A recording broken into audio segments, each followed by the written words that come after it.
Hai guys, kembali lagi bersama gua di Saka Hayang Review. By the way, apa kabar para penonton setia Saka Hayang? Apa kalian rindu film berbau bondon dan psikopat? Oke lah, pada kesempatan kali ini Saka Hayang akan mereview sekaligus membahas sebuah kisah dari para pemburu wanita seksoy nan cetar membahenol. Wah, bahaya nih. Saking bahayanya, Saka Hayang ingetin buat para kewes yang doyan pamer skin mulusnya untuk selalu berhati-hati aja ya. Karena bisa saja dandanan seperti itu membuat para makelar bondon ngiler dan dijadikan ladang bisnis buat mereka. Film ini berjudul Even Lamb Hated 2015, sebuah aksi balas dendam dari korban kebiadaban Gabruters. Penasaran seperti apa perjuangan mereka? Mari kita langsung saja ke pembahasannya. Dan jika kalian suka dengan channel ini, seperti biasa silahkan subscribe aja biar nggak ketinggalan video menarik lainnya dari Saka Hayang.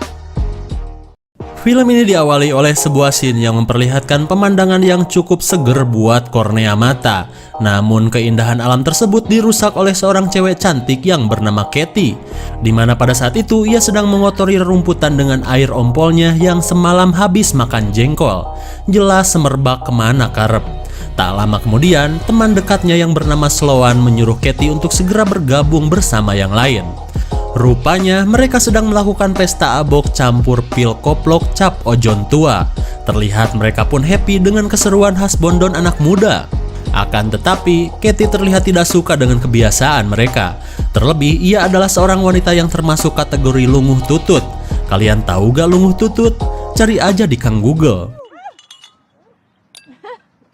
Oh my Lord, devil, just behind me face. Tapi ternyata keseruan edan mereka hanya sampai di sini saja, karena singkat cerita, Katie keburu pulang ke rumahnya bersama Sloan. Sesampainya di rumah, mereka bertemu ibunya Katie yang terlihat kesal karena liburan Katie cuman sebentar.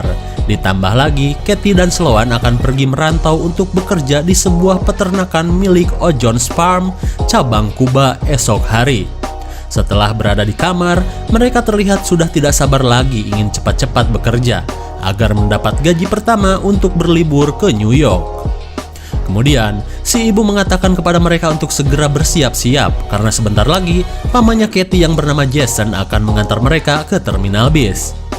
Setelah beberapa saat, Jason yang seorang anggota FBI sudah datang, lalu mereka pun langsung berpamitan kepada ibunya Katie. Tak lama kemudian, mereka pun bergegas OTW. Singkat cerita, mereka kini sudah berada di Kuba. Kemudian mereka berhenti di Ozone Mart cabang Parapatan di daerah Kuba untuk menanyakan jadwal bis yang akan menuju ke peternakan. Menurut seorang pelayan toko, bis akan lewat paling 1 jam lagi. Mendengar kabar tersebut, kedua kewes itu pun berniat menunggu dan ngajedok di sana saja. Sementara itu, Jason menyuruh Katie untuk selalu mengabarinya lewat SMS karena Jason sangat khawatir kalau para kewes-kewes ahli balik ini terenggut segel Orochimarunya. Ia meminta Katie untuk menulis kode kata di akhir pesannya dan harus berbeda pula di setiap harinya. Ribet juga ternyata. Agar bisa memastikan bahwa yang mengirim SMS adalah Katie, terlihat Katie pun senang melihat kepedulian sang paman tersebut. Tak lama kemudian mereka pun berpisah.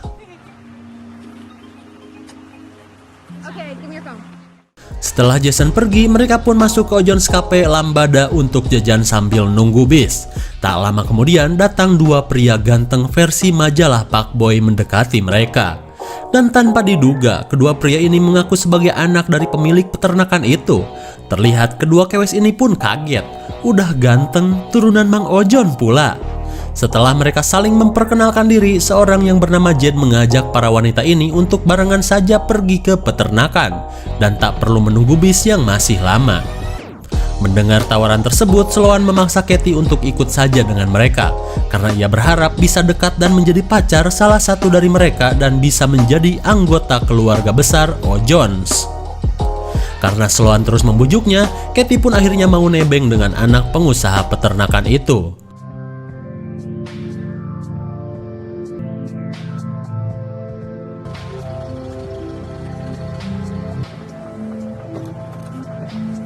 Setelah beberapa saat mereka OTW, Katie baru sadar bahwa lokasi peternakan sudah terlewati. Jed pun mengatakan bahwa ia ingin ke rumahnya dulu sebentar. Terlihat kedua wanita ini pun mulai khawatir karena takut mereka penipu dan takut Jed malah mengaduk mereka secara brutal alias ngabrut. Tak lama kemudian mereka pun tiba di rumah Jed yang terbilang nyengceling alias jauh dari pemukiman. Di tengah rasa khawatir para kewes ini, Jed menenangkannya dan berkata bahwa semua calon karyawan harus mengambil perlengkapan dulu dari rumahnya. Lalu, ibu dari Jed dan Lucas datang menyambut hangat kedua wanita ini. Kemudian, ia mengajak mereka ke rumahnya untuk mencicipi kue lebaran yang hampir expired. Daripada mubazir, disuguhin aja mendingan.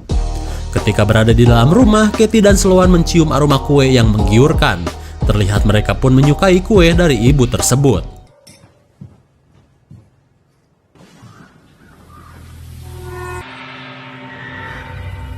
Dan tanpa diduga, di samping makanan tersebut hampir kadaluarsa, juga ternyata sudah dibubuhi bius hingga membuat mereka oleng. Dirasa ada yang gak beres, Sloan mengajak Katie untuk segera kabur.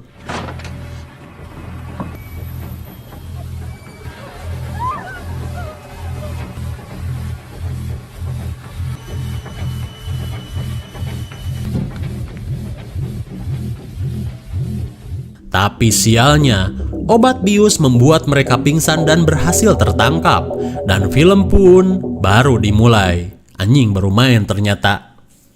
Di keesokan harinya, Sin memperlihatkan dua peti kemas di kawasan hutan. Dan ternyata, Jed dan adiknya mengurung Katie dan Sloan di sana. Mereka yang baru sadar pun kaget saat mengetahui sudah telanjang dan dirantai.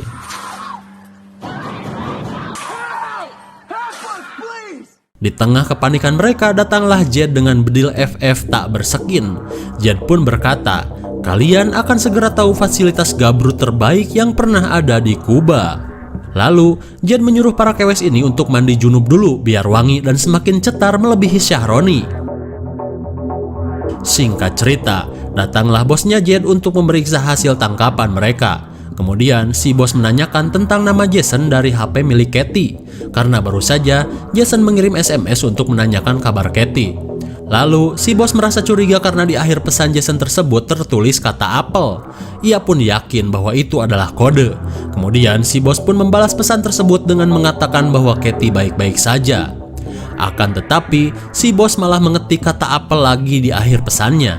Padahal di hari itu kode harus diganti dengan kata yang berbeda. Jangan main-main sama ponakan FBI.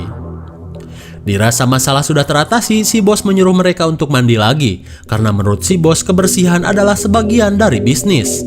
Lalu tiba-tiba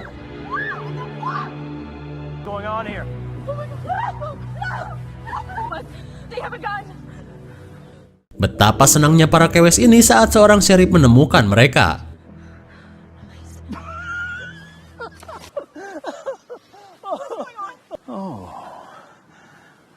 Akan tetapi, sheriff tersebut adalah teman dan pelanggan setia komplotan ini. Terlihat Katie dan Sloan pun kecewa karena sudah diprank oleh si sheriff. Karena sang pelanggan sudah datang, Lucas menyiapkan dua bondon kualitas terbaiknya itu.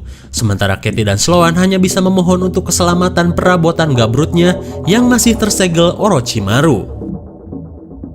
Setelah sheriff menggabrut Katie dan Bucat, ia pun keluar dengan hati yang lega karena pistol laras pendeknya sudah lama tak ia gunakan. Sementara itu, Katie cuma bisa meratapi nasib perabotannya yang sudah di-unboxing Kang Sheriff. Mengenaskan sekali. Kemudian Sin beralih ke rumah Jason. Pada saat itu, ia sedang membicarakan pesan dari Katie kepada istrinya. Jason pun khawatir saat kode di akhir pesan sudah salah. Insting Kang FBI emang tajam. Kembali ke hutan, si bewok yang juga merupakan anggota mereka datang untuk mencicipi barang baru di fasilitas mereka. Kemudian si bewok pun memilih Sloan yang sesuai dengan selera gabrutnya.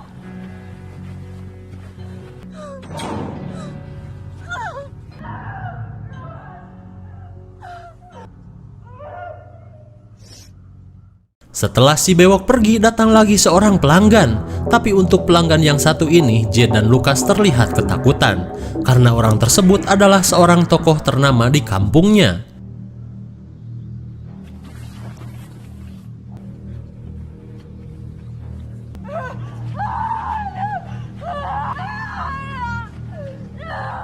Karena seorang tokoh, orang itu pun menutupi wajahnya. Sementara Sloan yang laris manis dan selalu dipik karena OP, tidak bisa melakukan perlawanan. Setelah digapak alias gabrut paksa beres, Sloan menangis karena rojokan orang tadi terasa ke ulu hati sampai nyeri dada. Kemudian, Katie pun berusaha untuk menenangkannya. Ternyata, jadi yang paling laris malah membuatmu tersiksa ya. Di sisi lain, rasa khawatir Jason membuatnya meminta bantuan kepada seorang sheriff. Jason pun heran karena Katie sulit dihubungi. Ketika mereka bertemu, rupanya sheriff juga kenal dengan Jason yang seorang anggota FBI. Kemudian, Jason meminta bantuan kepada sheriff untuk mencari keponakannya yang bernama Katie. Mendengar nama tersebut, sheriff pun kaget karena wanita yang sudah ia aduk adalah ponakan seorang agen FBI. Anjing, gimana ini, euy? Kemudian, sheriff berpura-pura tidak tahu dan berkata bahwa ia akan segera melakukan pencarian. Kemudian, Sin kembali ke hutan. Si bos yang sudah mendapat laporan dari sheriff menyuruh Jed untuk menghabisi saja Katie dan Sloan besok, seperti yang biasa mereka lakukan kepada wanita-wanita sebelumnya. Karena si bos merasa bakalan berabe jika FBI sudah turun tangan, bisa-bisa mereka diobrak-abrik. Sementara itu, si bos tidak sadar bahwa Katie sedang mendengarkan percakapan mereka. Di keesokan harinya, si bos melihat keadaan dari kedua aset terbaiknya. Lalu ia menyuruh si bewok untuk menjaga Katie dan Sloan sampai sheriff tiba di sana untuk membawa dan membunuh kedua wanita ini. Katie yang sudah mengetahui rencana mereka berusaha untuk kabur dari tempat itu. Lalu, ia mencoba mendekati si bewok dengan berlagak seperti bondon terminal cap goceng. Melihat gelagat Katie, si bewok jelas ngiler. Tapi tiba-tiba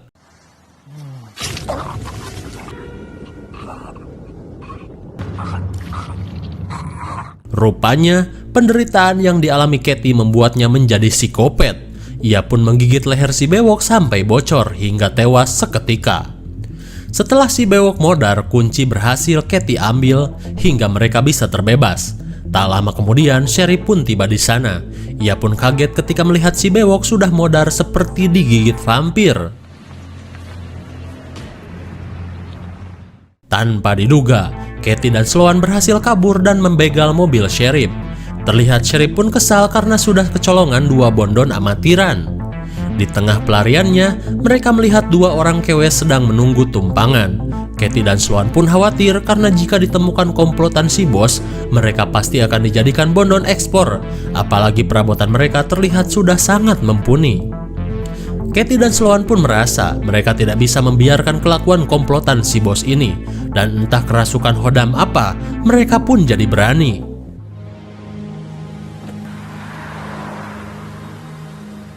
Akhirnya, mereka memutuskan untuk menghentikan praktek bisnis bondon si bos.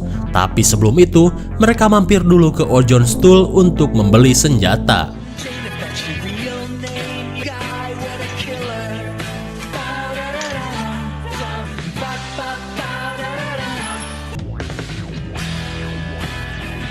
Setelah mendapat peralatan tempurnya, mereka pun menanyakan alamat si bos ke seorang Kang Toko. Dan kebetulan sekali Kang Toko mengenalinya dan memberitahu alamatnya kepada mereka. Di sisi lain, karena penyelidikan sheriff tidak bisa diandalkan, Jason sang FBI berusaha mencarinya sendiri. Ia pun bertanya ke seorang Kang Cafe yang pernah dikunjungi Katie. Kemudian, Kang Cafe yang pernah melihatnya pun memberitahu Jason, di mana dua pria yang membawa Katie dan Sloan memakai truk berwarna biru, lengkap dengan nomor polisinya. Kemudian Jason langsung menuju kantor asuransi. Setibanya di sana, ia pun meminta pelayan kantor untuk melacak mobil tersebut. Dan dengan mudahnya, Jason pun mendapatkan alamat tersebut. Kemudian Sin beralih ke si bos yang baru tiba di rumahnya. Ketika sedang berada di dapur, ia mendengar suara mencurigakan. Lalu tiba-tiba, tanpa diduga, Katie dan Sloan sudah standby di sana. Dengan alat ninja rakitan, mereka berhasil melumpuhkan si bos. Kemudian mereka bergegas prepare untuk penyiksaan epik di knalpot si bos. Dengan tombak Zilong, mereka akan menusbol tombak ruhit itu ke lubang modal si bos. Di tengah kepanikannya, si bos menyogok kedua wanita yang menjadi psikopat ini dengan uangnya. Setelah uang dan pistol mereka dapatkan, penyiksaan masih akan berlanjut. Lalu Katie menanyakan keberadaan si pria bertopeng bagong itu. Dengan terpaksa si bos pun mengatakannya. Tak lama kemudian, Jason tiba di tempat si bos, tapi karena ada telepon dari istrinya, ia tidak buru-buru masuk. Sementara itu, Katie dan Sloan akhirnya melakukan fatality kepada si bos. Akhirnya, lobang si bos pun berubah ukuran saat tombak Zilong menusuknya. Mendengar teriakan tersebut, Jason pun bergegas memeriksanya. Akan tetapi, Jason terlambat. Si bos pun akhirnya tewas ternodai tombak dahan berduri hingga membuat lubang besar di knalpotnya. Di saat itu pula, Katie dan Sloan pun sudah pergi dengan mobil si bos.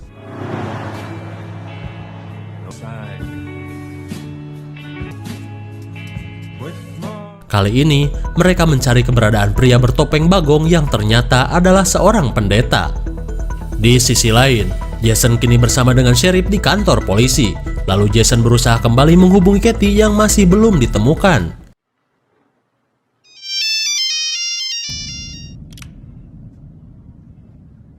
Dan ternyata HP Katie berada di tangan sheriff.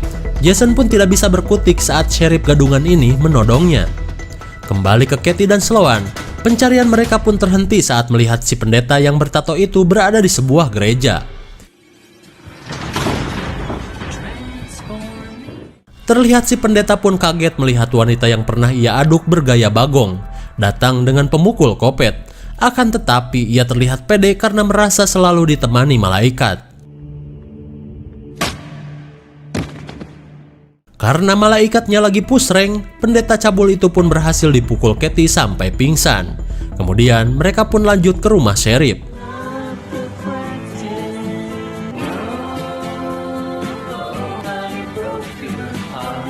Di tengah perjalanan, mereka berhenti dulu di Ojon Mart.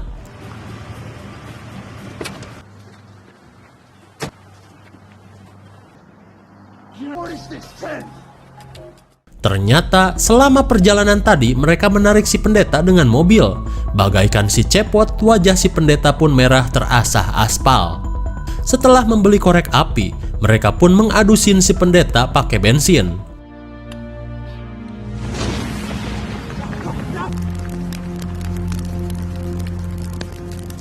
Setelah pendeta jadi cepot bakar, mereka pun bergegas ke rumah sheriff. Kemudian scene beralih ke rumah sheriff. Terlihat sheriff itu pun akan membunuh Jason yang sudah ia sekap. Lalu dengan memutar musik bising DJ musik Indo Remix yang lagunya anjim-anjim itu loh. Karena sebelum ia membunuh Jason, ia pengen relaksasi dulu dengan 2 bondon versi terbaru, hasil buruan kroco-kroconya. Tapi tiba-tiba Katie yang baru tiba di sana langsung memukul sheriff sampai pingsan. Setelah beberapa saat, mereka melakukan permainan Russian roulette atau dipersimpel dengan kata tebak pelor. Di tengah keseruan mereka, Katie tidak sadar bahwa Jason berada di kamar sebelah.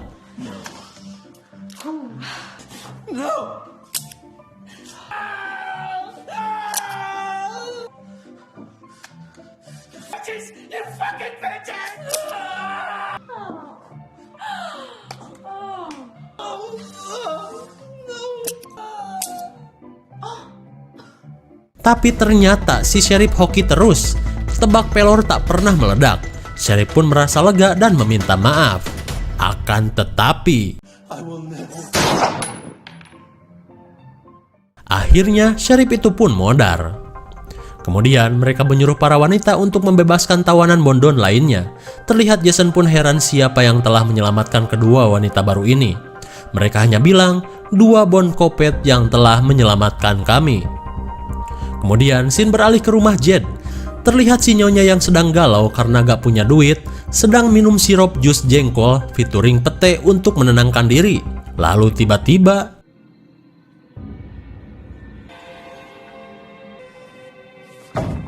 tapi karena konsentrat 2 senyawa ini terlalu ekstrim, ia pun pingsan. Setelah beberapa saat, Katie dan Sloan sudah mengikat si nyonya. Tak cuman itu, mereka pun menggantung Jed di hadapan si nyonya. Terlihat si nyonya pun panik saat Katie akan membunuh anaknya itu. Lalu tiba-tiba rupanya itu hanyalah prank saja. Akan tetapi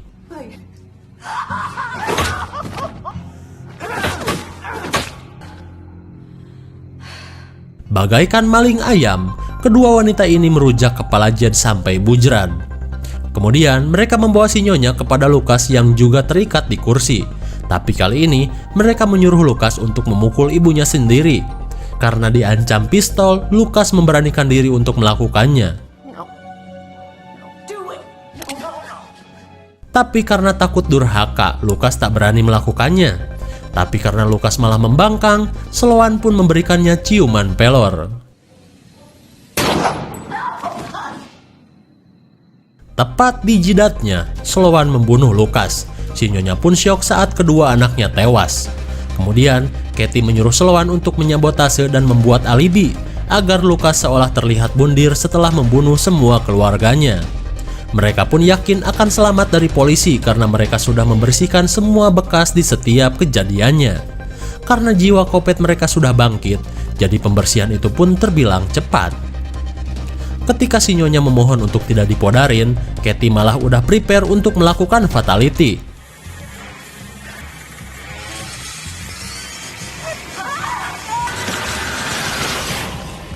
Wajah si Nyonya pun diacak-acak baling-baling rumput sampai-sampai bedaknya berantakan. Beberapa waktu berlalu, Jason yang sudah mendengar Katie baik-baik saja lantas mendatangi rumah Katie. Pada saat itu, ia akan menjemput Katie dan Sloan yang akan berangkat ke bandara.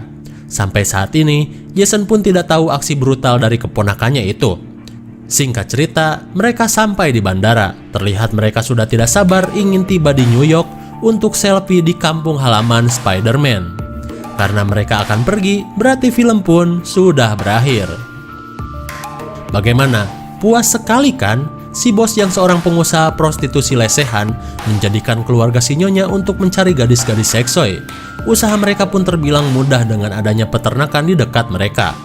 Karena dari peternakan tersebut, banyak karyawan wanita yang bisa mereka jadikan bondon. Tapi saat Katie dan Sloan mereka jadikan bondon sewaan, kedua wanita ini pun berubah menjadi bon kopet alias bondon kopet. Mereka berhasil membuat usaha si bos gulung tikar dan bangkar. Dan uniknya, Jason pun sama sekali tidak mengetahui aksi pembalasan epical glory ponakannya itu. Bahkan di akhir cerita, Jason pun bersikap seperti tidak terjadi apa-apa. FBI kok gini ya? IMDb untuk film ini adalah 5,1. Dan menurut Sakayang cocok diberi nilai 6,0. Karena ceritanya yang terbilang simpel, sangat mudah dimengerti, apalagi banyak aksi yang sangat menegangkan. Dan jika dari sudut pandang dunia bondon, banyaknya wanita seksoi jelas membuat anteng para penonton seperti kalian. Mungkin segini saja review dan pembahasan film Even Lamb Hapted 2015. Jangan lupa like, share, and subscribe supaya kalian tidak ketinggalan jika ada video baru dari Sakayang. Thanks for watching and see you on next video. Bye-bye.